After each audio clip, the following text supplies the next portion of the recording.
Welcome to the 5-Minute Bible Talk with Reverend Kathy.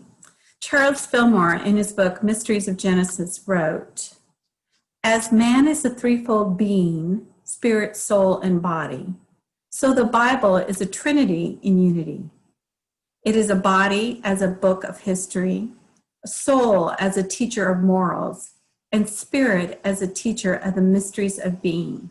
We've talked about that those are three ways that we can read the Bible stories: historically, morally, and spiritually unfolding. So we're going to take a book from the Hebrew Scriptures today and look at how to do all three of those. We're going to start with the historical piece of the book of Jonah.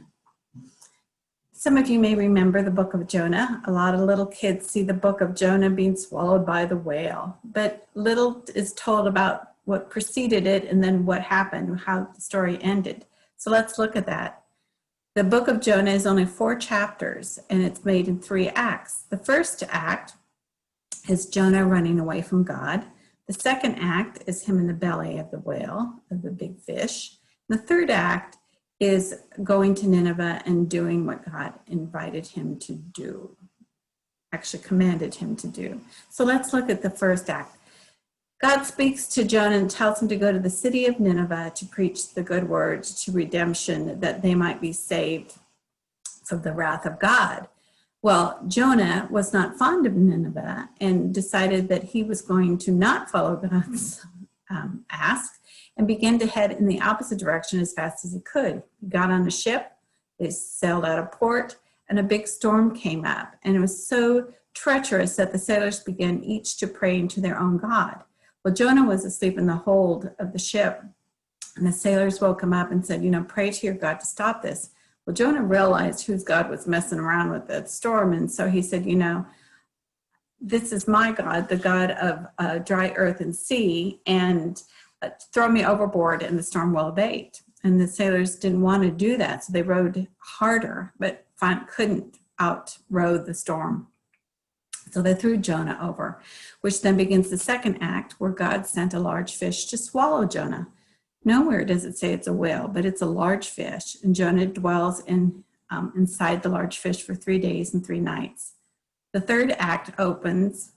Well, the second act is that Jonah does a long prayer of thanksgiving, talking about the gifts of God and the compassion of God, and God hears him and has the fish spit him out at dry land. Then the third act begins, where God again commands Jonah to go to Nineveh. Jonah goes to Nineveh, he walks the city, tells them to repent, and much to his dismay, they do. The people and the animals take on sackcloth and ashes and fasting to right themselves from their wickedness, to be in right with God. Well, Jonah doesn't like it.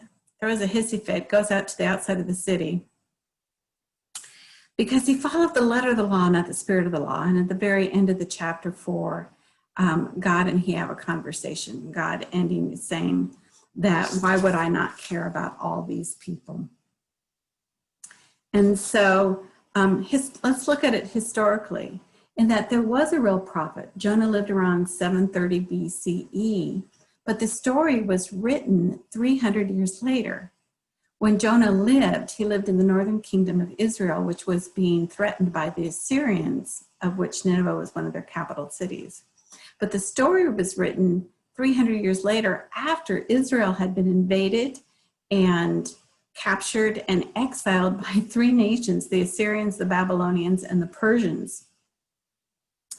And so Nineveh was despised. The Assyrians were a hard people. They were pretty rigid.